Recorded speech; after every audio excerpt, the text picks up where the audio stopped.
Кудайдан корккан таква адамдар Ражаптан алдын ооруп калат экен да, катуу. Ражаптан алдын, Ражап деген могу биздин айда, мындан алдын ооруп калышканда айткан экен. Мен Аллага дуа кылдым, менин өлүмүм келе турган болсо, Ражап айында келсе экен деп дуа кылдым дейт.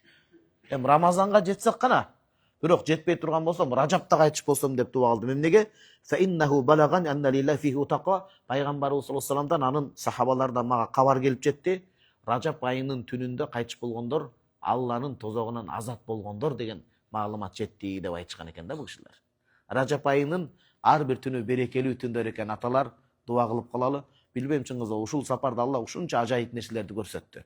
Тиги атабыз кече келип баламдын азат болгонун айтканы, бир аксакалдын иштеп аткан нерсеси иштеп кеткени, баланчанын жоголгон нерсенин кайра таап алганы, анан Замир Табуптун мен ушул 22 досума умра белек кылдым эле дейт. Ошондо досторум келбей калып, эң жакын бир досум келбей калды эле, кыжаалат болуп харам кыйладым, эртеси өзү чыгыптыр дейт. Канча жылдан бери үй бүлөсү менен жараша албай жүрдү эле, мага өзү чыгып, жараша турган болуп калдык деп чыгып калды дейт да. Демек, балким биз ихлас менен дуа кыла албай атабыз. Балким биздин жүрөгүбүздө бир нерсе ооруп атат. Калган Ражаптын Аллах үчүн азат кыла турган күндөрүндө, тозоктон куткара турган түндөрүндө биз дуа кылып калалы туугандар. Бактылуулук да. Жанагы досум Илгиз айтып калды. Дагестанга барып калдым дейт. Биз ар бир элдин жакшы жагын алыш керек да. Дагестанга, Чечняга барып калсам, ошондой аксакалдар бар экен дейт. Аларды жакшы үрп адат бар экен да. Эгерде мисалы аксакал кирип калсачы, бардык жаштар ордунан турат экен. Кыргызда да ошондой нерселер бар. Калбаш керек ушул нерселер. Ушул дин, ушул адеп ахлак. Бизге биздин ата бабаларчы динди эң таза жеткирген. Ошон үчүн мо сырттан окуп аткан студенттер чечен агымдарга кирбей, Ханафи мазхабты окуп келсе чоң ийгиликти кылган болот. Тигинтип минтип кыйнабайчы өзүндө өзгөнө да. Эмнеге? Караңыз, бир эле пример келтирейин. Эртең менен бизде идишти жуубай калтырбайт, берекеси кетет дейт. Туруп калган тамакты жебейт. Туурабы? Анан бүт идишти суу кылып коюп койбойт, бактерия чогулбайт. Таза арчып жабат.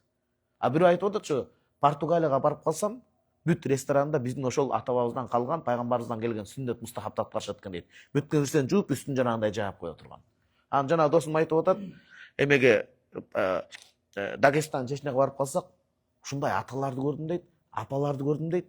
Ушунчалык нурлуу дейт. Анан мынтип ойлоп, балдарын, үй бүлөсүн карап көрүп, мен ушундай тыянак чыгардым дейт. Корутунду сабак чыгардым дейт. Булар Кудайдын, Алланын дуасы кабыл боло турган мүнөттөрүн булар дуа менен өткөргөн адамдар экен дедим дейт. Биз да ошого келиш керек. Аталарым, сиздерге сөз жок.